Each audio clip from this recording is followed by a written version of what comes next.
rides. Back here again with another video, bro.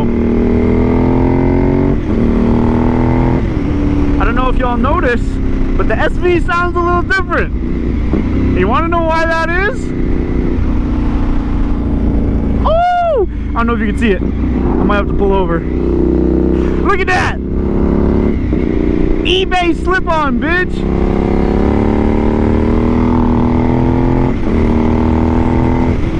It's a fake SC project that I got for like 36 bucks on eBay.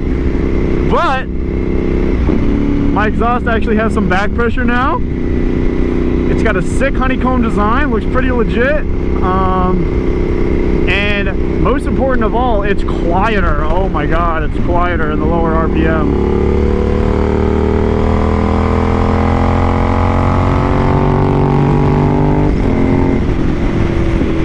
Not so drony. Even just idling, you can tell the difference. It's less like dook, dook, dook, dook, dook, dook, dook, and more like ba ba ba ba ba ba. If that makes sense at all. But yeah, I just wanted to hop on the SV, film a little something because it's been like 2 weeks since the last time I filmed the video, and I'm really trying to get the hang of this and like put out some content that I'm proud of. You know, as I say all the time. But today, what I wanted to talk about, the topic of this video, I guess, is kind of related to that muffler right there. I wanted to talk about motorcycle maintenance and how how really important it is to like take care of these things. Specifically your chain. All right. I have become absolutely religious about maintaining my chain, just because a little over a year ago, I was riding super far away from home. We were like an hour and a half away from home or something like that, maybe a little bit less than that. And I had just purchased and installed, or had installed, the shop installed a new chain, but I didn't get new sprockets. I just got a new chain. And it was the first time I'd ever gotten a new chain on a motorcycle, and I didn't know that it kind of stretches and you got to adjust it. I had never adjusted my own chain before. And like I said, we're an hour away from home, and that shit just snapped, bro. It slipped right off the rear sprocket, caught on my swing arm, and just sent all that force straight into the fucking like crankcase in the front of my motor. And I have a video somewhere on my phone. I'll probably put it up here somewhere. All right, well, she's done. Blew my main seal. Chain came off the sprocket. It can't move. We're in the middle of fucking nowhere. But yeah, we were trapped. The rear tire locked up. Luckily, I was only going like 10 miles an hour. But, you know, so it just did a little skirt, skirt, skirt, and I stopped. But I think back on that day a lot, because I'm like, you know, 5 minutes before the chain slipped off my sprocket and my rear tire locked up, we were doing considerable speeds. And that's the kind of shit where you could really get fucked up. You could really hurt yourself. It was a hot summer day. I was squidding it. I only had my boots, gloves, and helmet. No jacket, no pants, nothing. Basically just like this. But I was wearing boots. I'm not wearing boots right now. And that could have very well been a really bad crash. We ended up, basically a stranger ended up helping us get my bike back to the shop and everything, because we're in the middle of nowhere with no service, and both our phones were kind of like low-key dead.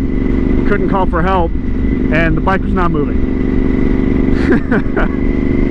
And so that's kind of why I wanted to just throw the camera on my helmet for a little bit and talk about why it's so important to make sure these things are in tip-top shape all the time, man. You know, I'm not a master mechanic, I'm not a master tech or anything, but I still try to at least eyeball it and make sure my chain is nowhere near as loose as it was when that happened last year, because it sucks. You don't want shit like that to happen. I ended up breaking an oil line in front of my front sprocket and, you know, causing this massive oil leak.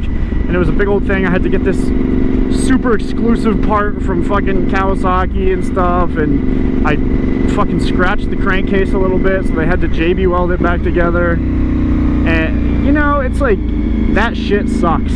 And if I had been taught about proper chain maintenance, then I wouldn't have had to teach myself, and I wouldn't have had to have something like that happen, to where, you know, I was kind of forced into learning.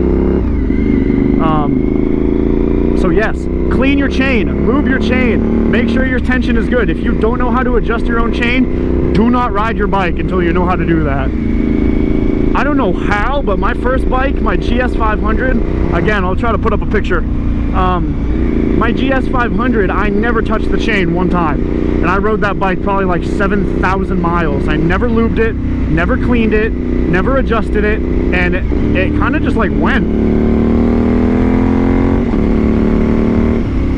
Least problematic bike I've ever owned. But, you know, still, who's to say something like that wasn't going to happen eventually if I just kept running it bone dry, not adjusting it and everything.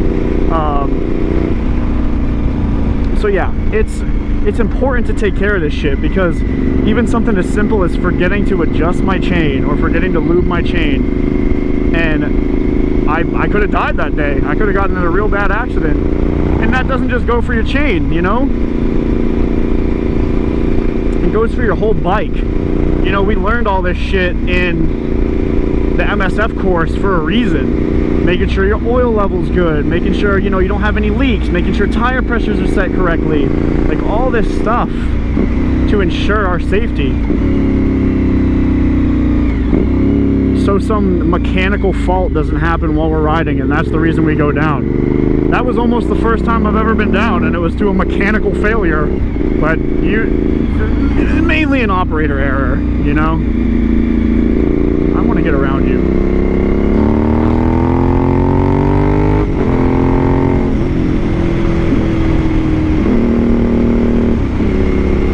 So yes, even if you just look at it, once every 3 rides or something like that. I'm religious as fuck, and the second it gets a little dry or a little dirty, I do a full clean, adjustment, and lube, just because I'm really scared about it happening again now. But, you know, you don't have to be that crazy about it. You just need to, you know, kind of get a feel for it and make sure it's alright before you take off, because at the end of the day, it's the only thing connecting your rear wheel to your whole fucking engine and transmission, bro.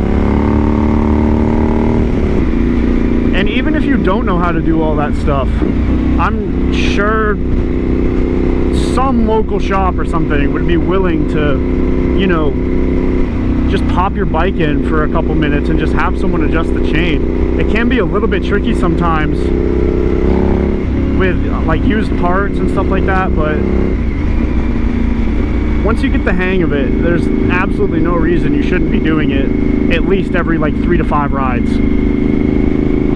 That might look different for someone else, because 3 to 5 rides to me is like 200 or 300 miles, but 3 to 5 rides to someone else might be less than that, you know? So that's why I do it more frequently, because during the summer I live on these things, man. It's my entire life. Gotta keep an eye on that exhaust. The only thing holding it right now is a hose clamp. I'm sitting here talking about maintenance and reliability, and the only way I could get that slip-on to fit on was just by bashing it on and putting a fucking hose clamp on it.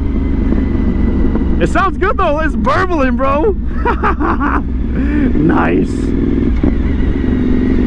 So yeah, take care of your shit, guys. It is not worth your, like, it could be a 10-minute ride. It doesn't matter. If your bike is having problems, just don't ride it. Like, the other day I was riding, being a goofball, swinging my legs like this, and I accidentally put my kickstand a little bit down while I was riding, and my fuel injection light came on.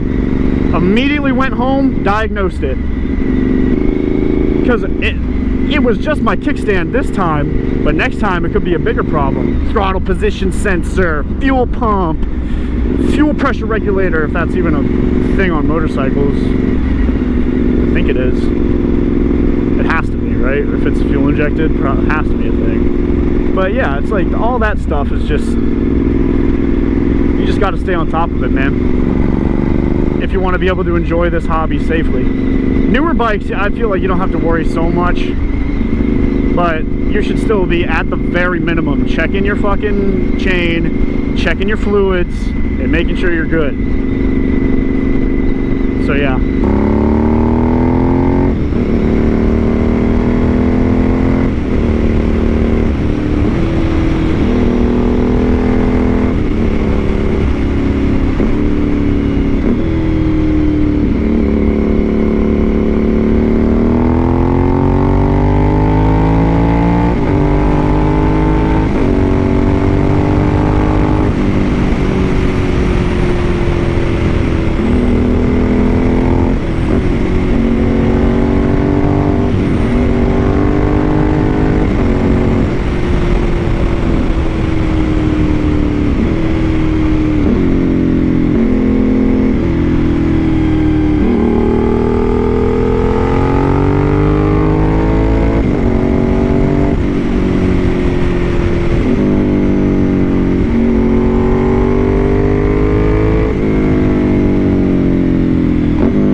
That's all I wanted to talk about. So shorter video, but I still appreciate you guys watching this shit, fucking with the content, interacting with the TikToks, the Instagram reels, all of it, bro.